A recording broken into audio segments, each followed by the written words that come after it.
शक्त्या युक्तो यदि भवति शक्तः प्रभवितुं न चेदेवं देवो न खलु कुशलः स्पन्दितुमपि अतस्त्वामाराध्यां हरिहरविरिञ्चादिभिरपि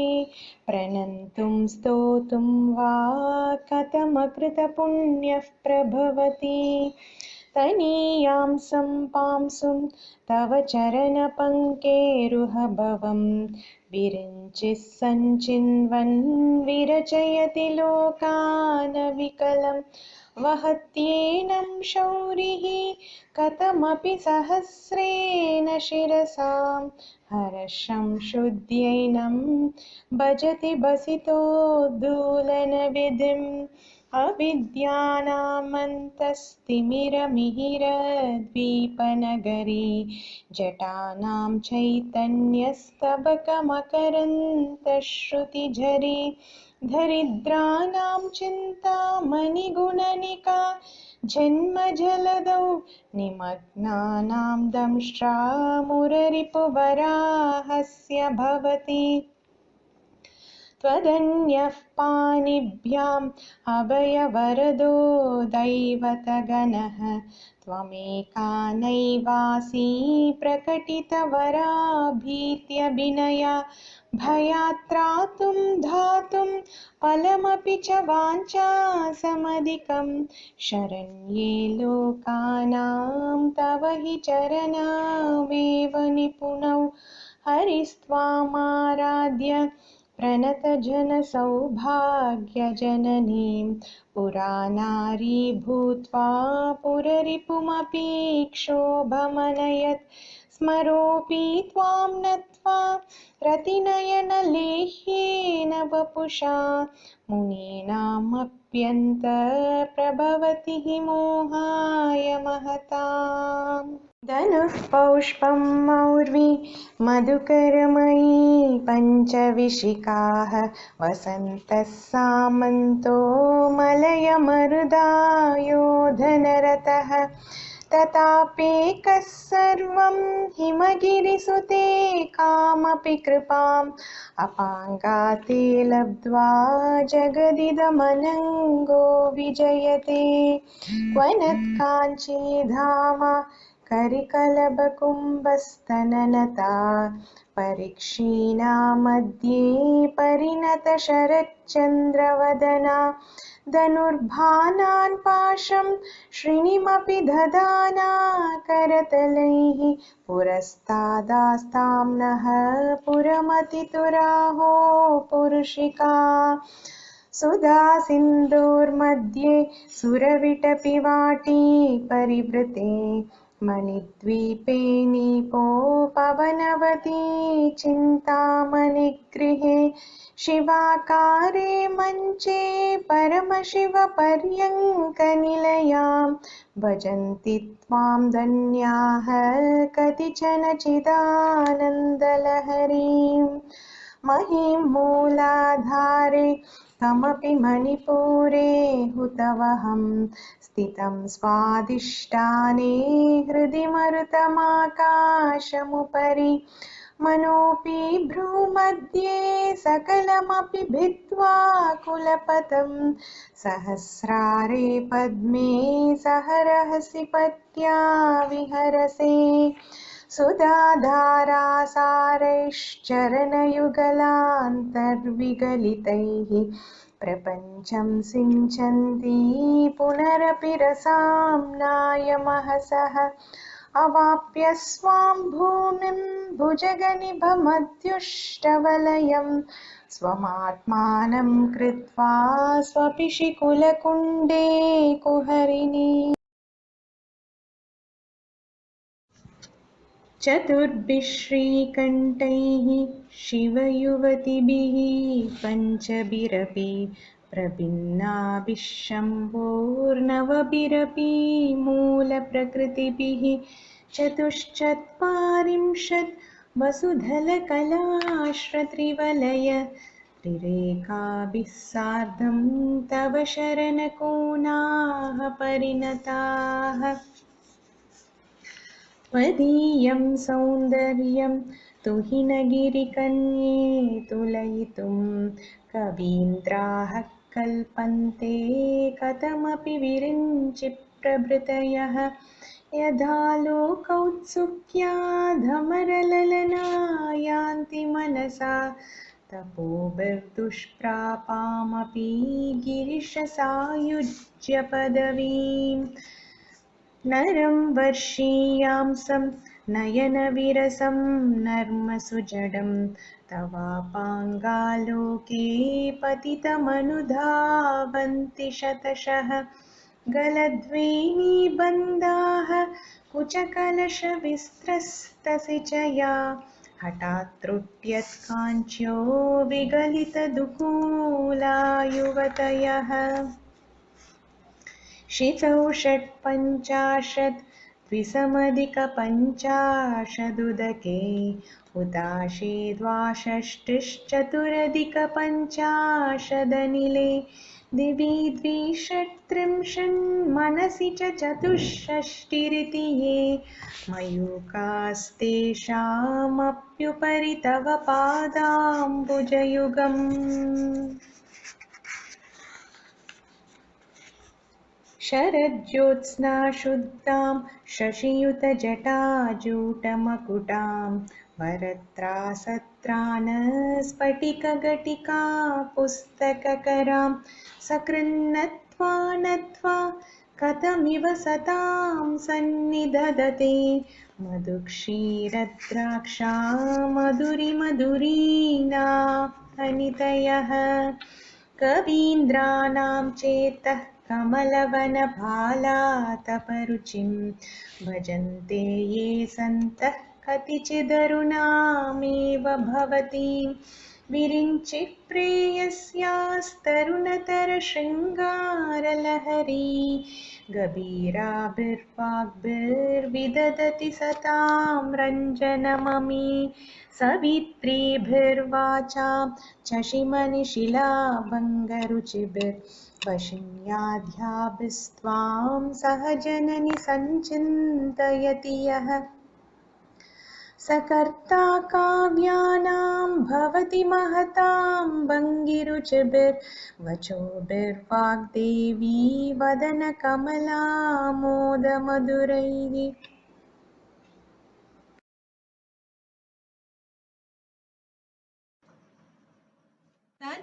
तनुच्छायाभिस्ते तरुणतरणी श्रीसरणिभिर्दिवं सर्वामूर्वीमरुणिमणिमग्नां स्मरति यः भवन्त्यस्य त्रस्य ध्वनहरिणशालीननयनाः सहोर्वश्यावश्याः कति कति न गीर्वाणगणिकाः मुखं बिन्दुं कृत्वा कुचयुगमधस्तस्य तददो हरार्दं ध्यायेद्यो हरमहिषिते मन्मथकलां स सद्यः संक्षोभं नयति वनिता इत्यतिलघु त्रिलोकीमप्याशु भ्रमयति रवीन्दुस्तनयुगाम् किरन्तीमङ्गेभ्यः किरणनिकुरुम्बामृतरसं हृदि त्वामादत्ते हिमकरशिलामूर्तिमिव यः ससर्पाणां दर्पं शमयति शकुन्ताधिप इव स्वरप्लुष्टान् दृष्ट्या सुखयति सुधाधारसिरया तटिल्लेखातन्वीं तपनशशिवैश्वानरमयीं निषण्णां षण्णामप्युपरि कमलानां तव कलां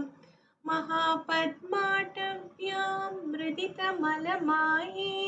मनसा महान्तः पश्यन्तो ददति परमाह्लादलहरीं भवानि त्वं दासे मयि वितरदृष्टिं सकरुणाम् इति स्तोतुं वाञ्छन् कथयति भवानि त्वमिति यः तदैव त्वं तस्मै दिशसि निजसायुज्य पदवीं मुकुन्दः ब्रह्मेन्द्र स्फुटमकुटनीराजितपदा त्वया हृत्वा वामं वपुरपरितृप्तेन मनसा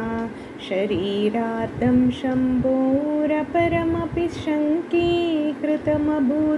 यदि तद्वद्रूपं सकलमरुणाभं त्रिनयनं कुचाभ्यामानम्रं कुटिलशशिचूडालमकुटं जगत्सूते धाता हरिरवतिरुद्रक्षपयते तिरस्कुर्वन्नेतत् स्वमपि वपुरीशस्तिरयति सदा पूर्वः सर्वं तदितमनुगृह्णाति च शिवस्तवाज्ञामालम्ब्य शनचरितयोर्ब्रूलतिकयोः त्रयाणां देवानां त्रिगुणजनितानां तव शिवे भवेत् पूजा पूजा तव चरणयोर्या विरचिता तथा हि त्वत्पादोद्वहनमणिपीठस्य निकटे स्थिता हि ते शश्वन्मुकुलितकरोत्तं समकुटाः विरिञ्चिः पञ्चत्वं व्रजति हरिराप्नोति विरतिं विनाशं कीनाशो भजति धनदो याति निधनं वितन्द्री माहेन्द्री विततिरपि सम्मीलितदृशा महासंहारेऽस्मिन् विहरति सति त्वत्पतिरसौ जपोजल्पशिल्पं सकलमपि मुद्रा विरचना गतिः प्रादक्षिण्य क्रमणमशनाद्याहुतिविधिः प्रणामः संवेश सुखमखिलमात्मार्पणदृशा सपर्यापर्यायस्तव भवतु यन्मे विलसितं सुधामप्यास्वाद्य प्रतिभयजरामृत्युहरिणीं विपद्यन्ते विश्वे विदिशतमकाद्यादिविशदः करालं यच्छ्वेलं कबलितवतः कालकलना न शम्भोस्तन्मूलं तव जननि ताटङ्कमहिमा किरीटं वैरिञ्चं परिहरपुरः कैटभबिदः कटोरे कोटीरे स्खलसि जहि जम्भारिमकुटं प्रणम्रेष्वेतेषु प्रसभमुपयातस्य भवनं भवस्याभ्युत्थाने तव परिजनोक्तिर्विजयते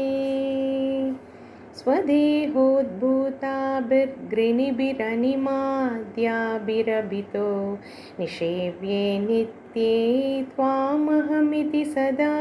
भावयति यः किमाश्चर्यं तस्य त्रिनयनसमृद्धिं त्रिनयतो महासंवर्ताग्निर्विरचयति नीराजनविधिम्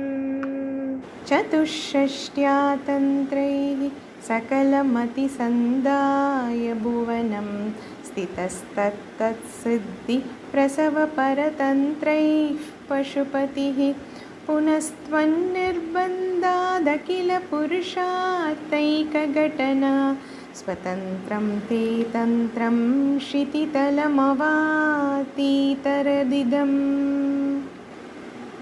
शिवशक्तिः काम क्षितिरतरविशीतकिरणः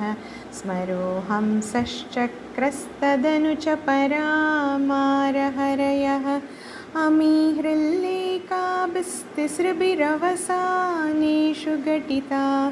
भजन्ते वर्णास्ते तव जननि नामावयवताम् स्मरं योनिं लक्ष्मीं त्रितयमिदमादौ तव मनोर्निधायैके नित्ये निरवधि महाभोगरसिकाः भजन्ति त्वां चिन्तामणिगुणनिबद्धाक्षवलयाः शिवाग्नौ जुह्वन्तः सुरभिघृतधारा पुतिशतैः शरीरं त्वं शम्भोः शशिमिहिरवक्षोरुहयुगं तवात्मानं मन्ये भगवति नवात्मानमनघम् अतः शेषशेषीत्ययमुभयसाधारणतया स्थितः सम्बन्धो वां समरसपरानन्दपरयोः मनस्त्वं व्योमत्वं मरुदसि मरुत्सारतिरसि त्वमापस्त्वं भूमिस्त्वयि परिणतायां न हि परं त्वमेव स्वात्मानं परिणमयितुं विश्ववपुषा चिदानन्दाकारं शिवयुवतिभावेन बिभृशे तवाज्ञाचक्रस्तं तपनशशिकोटिद्युतिधरं परं शम्भुं वन्दे परिमिलितपार्श्वं परचिता यमाराध्यन् भक्त्या रविशशिशुचीनामविषये निरालोके लोके निवसति हि भालोकभुवने विशुद्धौ ते शुद्धस्फटिकविशदं व्योमजनकं शिवं सेवे देवीमपि शिवसमानव्यवसितां ययोकान्त्या यान्त्या शशिकिरणसारूप्यसरणेः विदूतान्तर्ध्वान्ता विलसति चकोरीव जगति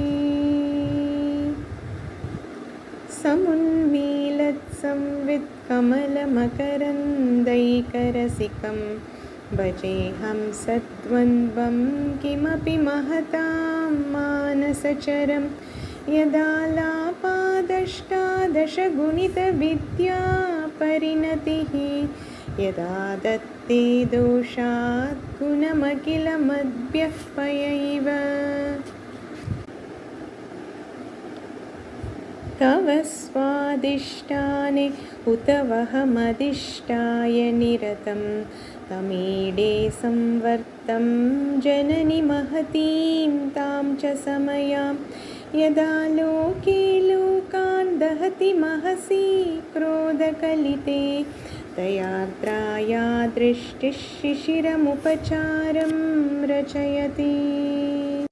तटित्वन्तं शक्त्या तिमिरपरिपन्थी स्फुरनया स्फुरन्नानारत्नाभरणपरिणद्धीन्द्रधनुषं तव श्यामं मेघं कमपि मणिपूरैकशरणं निषेवे वर्षन्तं हरमिहिरतप्तं त्रिभुवनम् तवाधारे मूले सहसमयया लास्यपरया नवात्मानं मन्ये नवरसमहाताण्डवनटम्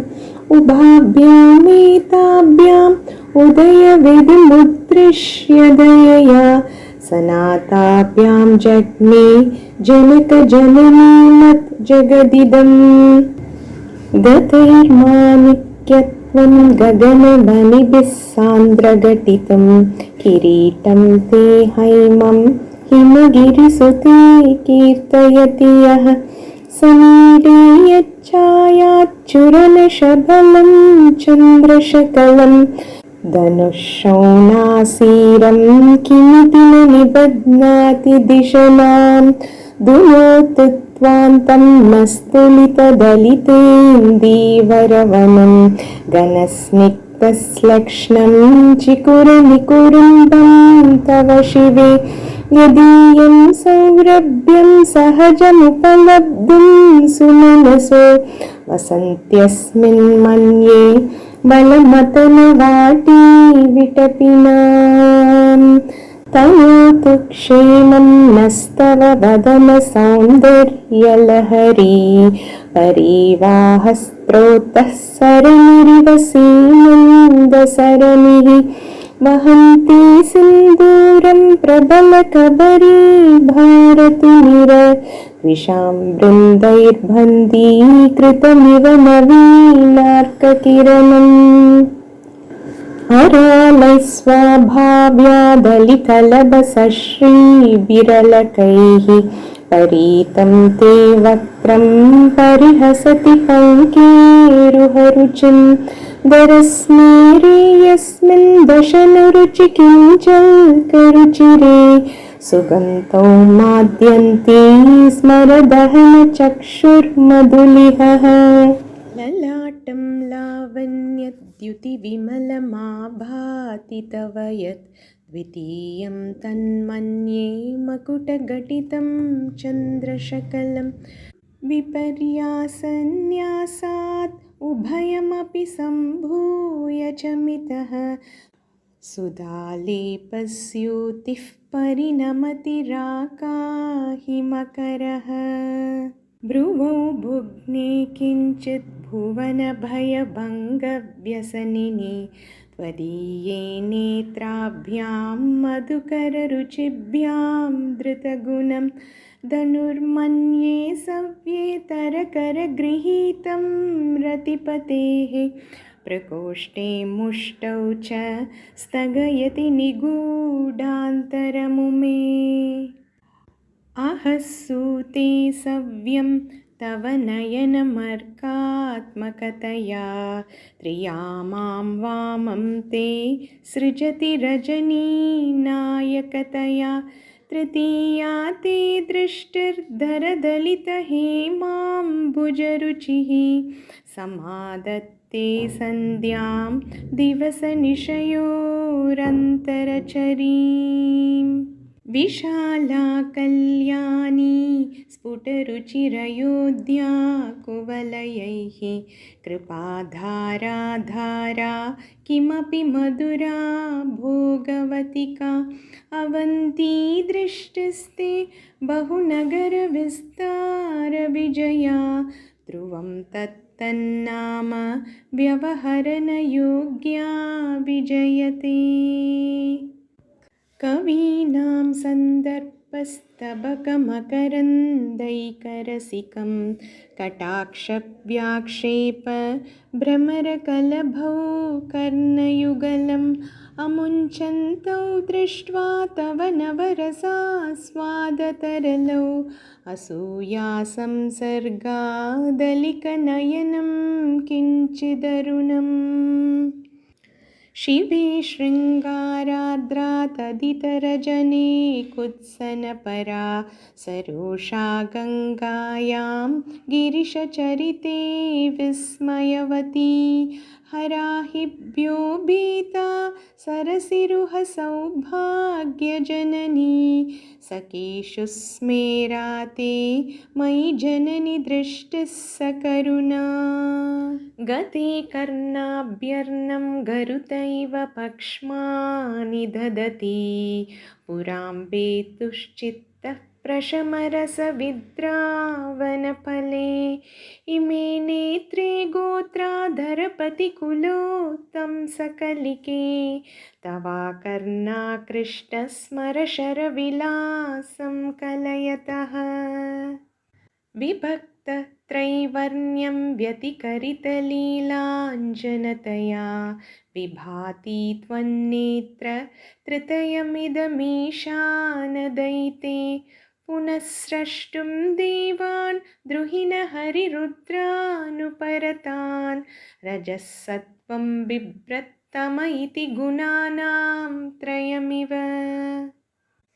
पवित्रीकर्तुं नः पशुपतिपरादीनहृदये दयामित्रैर्नेत्रैररुणधवलश्यामरुचिभिः न दशो नो गङ्गातपनतनयेति ध्रुवममुं त्रयाणां तीर्थानामुपनयसि सम्भेदमनघम् निमेषोन्मेषाभ्यां प्रलयमुदयं याति जगति तवेत्याहुः सन्तो धरणिधरराजन्यतनये त्वदुन्मेषाज्जातं जगदिदमशेषं प्रलयतः परित्रातुं शङ्के परिहृतनिमेषास्तव दृशः तवापर्णे कर्णे जपनयनपैशून्यचकिता निलीयन्ते तो ये नियतमनिमेषाश्शपरिकाः इयं च श्रीर्बद्धच्छदपुटकवाटं कुवलयं जहाति प्रत्यूषे निशि च विकटैयप्रविशति दृशाद्रागीयस्या धरदलितनीलोत्पलरुचा दवीयां दीनं स्नपय कृपया मामपि शिवे अनेनायं धन्यो भवति न च ते हानिरियता वने वा हर्म्ये वा समकरनिपातो हिमकरः अरालं ते पालीयुगलमगराजन्यतनये न केषामादत्ते कुसुमशरकोदण्डकुतुकं तिरश्चीनो यत्र श्रवणपथमुल्लङ्घ्य विलसन् अपाङ्गव्यासङ्गो दिशति शरसन्धानदिशनाम् स्फुरद्घण्टाभोगप्रतिफलितताटङ्कयुगलं चतुश्चक्रं मन्ये तव मुखमिदं मन्मथरथं यमारुह्य द्रुह्यत्यवनिरतमर्केन्दुचरणं महावीरो मारः प्रमथपतये सज्जितवते सरस्वत्याः सूक्तिरमृतलहरी कौशलहरीः पिबन्त्याः शर्वाणि श्रवणचुलुकाभ्यामविरलं चमत्कारश्लाघा चलितशिरसः कुण्डलगनो जनत्कारैस्तारैः प्रतिवचनमाचष्ट इव ते असौ नासा वंशस्तु हिनगिरिवंशध्वजपटी त्वदीयो नेदीयः फलतु फलमस्माकमुचितं वहन्त्यन्तर्मुक्ताः शिशिरकरनिश्वासगलितं समृद्ध्या यत्तासां बहिरपि च मुक्ता मणिधरः प्रकृत्या रक्तायास्तव सुदति दन्तच्छदरुचेः प्रवक्ष्ये सादृश्यं जनयतु फलं विद्रुमलता न बिम्बं तद्बिम्बप्रतिफलनरागादरुणितं तुलामद्यारूढुं कथमिव विलज्जेत कलया स्मितज्योत्स्नाजालं तव वदनचन्द्रस्य पिबतां चकोरानामासीत् अतिरसतया चञ्चुजडिमा अतस्ते शीतांशोरमृतलहरीम् आम्लरुचयः पिबन्ति स्वच्छन्दं निशि निशि भृशं काञ्चिकदिया अविश्रान्तं पत्युर्गुणगणकथाम्रेडनजपा जपा पुष्पच्छाया तव जननि जिह्वा जयति सा यदग्रासीनाया स्फटिकदृशदच्छविमयी सरस्वत्या मूर्तिः परिणमति माणिक्यवपुषा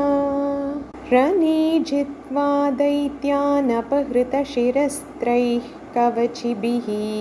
निवृत्तैश्चण्डांश त्रिपुरहरनिर्माल्यविमुखैः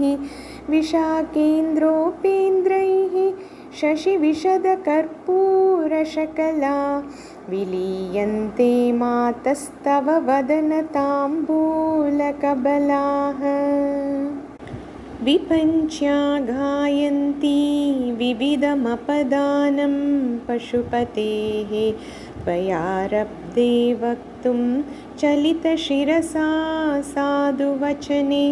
तदीयैर्माधुर्यैरपलपिततन्त्रीकलरवां निजां वीणां वाणी निचुलयति चोलेन निभृतम् कराग्रेण स्पृष्टं तुहिनगिरिना वत्सलतया गिरीशेनोदस्तं मुहुरधरपानाकुलतया करग्राह्यं शम्भोर्मुखमुकुरवृन्तं गिरिसुते कथं कारं ब्रूमस्तव चुबुकमौपम्यरहितम् भुजाश्लेषान्नित्यं पुरदमयितुः कण्टकवती तव ग्रीवा दत्ते मुखकमलनालश्रियमियं स्वतश्वेता काला गरुबहुलजम्बालमलिना मृणालीलालित्यं वहति यददो हारलतिका गलेरीकास्तिस्रो गतिगमकगीतैकनिपुणे विवाहव्यानद्दः प्रगुणगुणसङ्ख्या प्रतिभुवः विराजन्ते नानाविधमधुररागाकरभुवां त्रयाणां ग्रामाणां स्थितिनियमसीमा नैव ते मृणालीमृद्वीनां तव भुजलतानां चतसृणां चतुर्भिः सौन्दर्यं सरसिजभवस्तौतिवदनैः नकेभ्यः सन्त्रस्यन् प्रथममतनादन्तकरिपोः चतुर्णां शीर्षाणां सममभयहस्तार्पणधिया नकानामुद्योतैर्नवनलिनरागं विहसतां कराणां ते कान्तिं कथय कथयामः कथमु मे कयाचिद्वा साम्यं भजतु कलया हन्तकमलं यदि क्रीडल्लक्ष्मी चरणतललाक्षारसचनं समं देवी स्कन्दद्विपवदनपीतं स्तनयुगं तवेदं नः खेदं हरतु सततं प्रस्नुतमुखं यदालोक्याशङ्काकुलितहृदयो हासजनकः स्वकुम्भौ हेरम्बः परिमृशति हस्तेन झटिति अमूते वक्षोजौ अमृतरसमाणिक्यकुतुपौ न सन्देहस्पन्दो नगपतिपताके मनसि नः पिबन्तौ तौ यस्मात् अविदितवधूसङ्गरसिकौ कुमारावद्यापि द्विरदवदनक्रौञ्चदलनौ वहत्यम्बस्तम्बेरमदनुजकुम्भप्रकृतिभिः समारब्धां मुक्तामणिभिरमलां हारलतिकां कुचाभोगो बिम्बाधररुचिभिरन्तःशबलितां प्रतापव्यामिश्रां पुरदमयितुः कीर्तिमिव ते तव स्तन्यं मन्ये धरणिधरकन्ये हृदयतः पयः पारावारः परिवहति सारस्वतमिव दयावत्या दत्तं द्रविडशिशुरास्वाद्य तव यत् कवीनां प्रौढानामजनिकमरक्रोधज्वालावलिभिरवलीडेन वपुषा कबीरे तेनाभि सरसि कृतसङ्गो मनसि जः समुत्तस्थौ तस्मात् अचलतनये धूमलतिका जनस्तां जानीते तव जननि रोमावलिरिति यदेतत्कालिन्दी तनुतरतरङ्गाकृति शिवे कृशे मध्ये किञ्चिज्जननि तव यद्भाति सुधियां विमर्धात् अन्योन्यं कुचकलशयोरन्तर्गतं तनुभूतं व्योम प्रविशदिव नाभिं कुहरिणीम् स्थिरो गङ्गावर्तस्तनमुकुलरोमावलिलता कलावालं कुण्डं कुसुमशरतेजोहुतभुजः रतेर्लीलागारं किमपि तव नाभिर्गिरिसुते बिलद्वारं सिद्धेर्गिरिशनयनानां विजयते निसर्गक्षीणस्य स्तनतटभरेण क्लमजुषो नमन्मूर्तेर्नारी तिलकशनकैस्तृट्यत इव चिरं ते मध्यस्य त्रुटितटिनी तीरतरुणा समावस्थास्तें नो भवतु कुशलं शैलतनये कुचौ सद्यस्विद्यत्तटघटितकूर्पासबिदुरौ कषन्तौ दौर्मूले कनककलशाभौ कलयता तव त्रातुं बङ्गादलमिति वलग्नं तनुभुवा त्रिधा नद्धं देवी त्रिवलिलवली वल्लिभिरिव गुरुत्वं विस्तारं क्षितिधरपतिः पार्वतीनिजात् नितम्बादाच्छिद्य त्वयि हरणरूपेण निदधे अतस्ते विस्तीर्णो गुरुरयमशेषां वसुमतीं नितम्बप्राग्भारस्तगयति लघुत्वं नयति च करीन्द्राणां शुण्डान् कनककदलीकाण्डपटलीम् उभाभ्यामूरुभ्यामुभयमपि निर्जित्य भवती सुवृत्ताभ्यां पत्युः प्रणतिकठिनाभ्यां गिरिसुते विधिघ्ने जानुभ्यां विबुधकरिकुम्भद्वयमसि पराजेतुं रुद्रं द्विगुणशरगर्भौ गिरिसुते निषङ्गौ जङ्गेते विषमविशिको भाडमकृत यदग्रे दृश्यन्ते दशशरफलाः पादयुगले नकाग्रच्छद्मानः सुरमकुटशानैकनिशिताः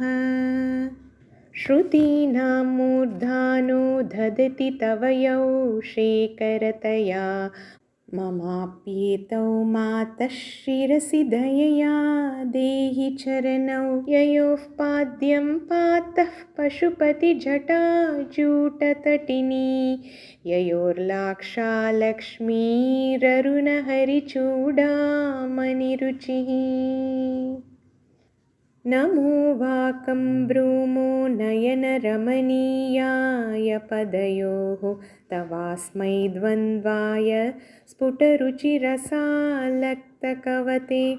असूयत्यत्यन्तं यदभिहननाय स्पृहयते पशूनामीशानः प्रमदवनकङ्केलितरवे मृषा कृत्वा गोत्रस्खलनमतवैलक्ष्यनमितं ललाटे भर्तारं चरणकमले ताडयति ते चिरादन्तशल्यं दहनकृतमुन्मूलितवता तुलाकोटिक्वानैः किलिकिलितमीशानरिपुना हिमानि हन्तव्यं हिमगिरिनिवासैकचतुरौ निशायां निद्रानं निशिचरमभागे च विशदौ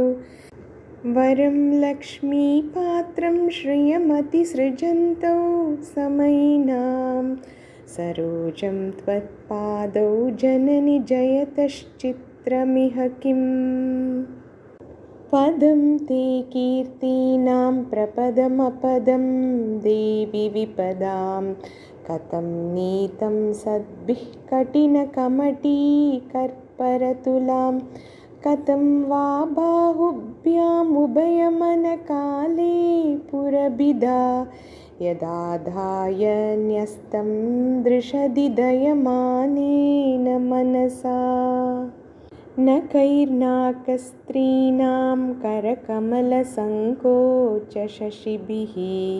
तरूणां दिव्यानां हसतहिव ते चण्डिचरणौ फलानि स्वस्तेभ्यः किसलयकराग्रेण ददतां दरिद्रेभ्यो भद्रां श्रियमनिशमन्हाय ददतौ ददाने दीनेभ्यः श्रियमनिशमाशानुसदृशीम् अमन्दं सौन्दर्यप्रकरमकरन्दं विकिरति तवास्मिन् मन्दारस्तबकसुभगे यातु चरणे निमज्जन्मज्जीवः करणचरणषट्चरणताम् पदन्यासक्रीडापरिचयमिवारब्धुमनसः स्खलन्तस्ते केलं भवनकलहंसा न जहति अतस्तेषां शिक्षां सुभगमणिमञ्जीररणितच्छलादाचक्षानं चरणकमलं चारुचरिते गतास्ते मञ्चत्वं द्रुहिणहरिरुद्रेश्वरभृतः शिवस्वच्छाया घटितकपटप्रच्छदपटः त्वदीयानां भासां प्रतिफलनरागारुणतया शरीरे शृङ्गारो रस इव दृशां दोक्तिकुतुकम् अरालाकेशेषु प्रकृतिसरला मन्दहसिते शिरीषाभाचित्ते दृशदुपलशोभाकुचतटे वृषं तन्वी मध्ये पृथुरुरसिजारोहविषये जगत्त्रातुं शम्भोर्जयति करुणा काचिदरुणा कलङ्कः कस्तूरी रजनिकरबिम्बं जलमयं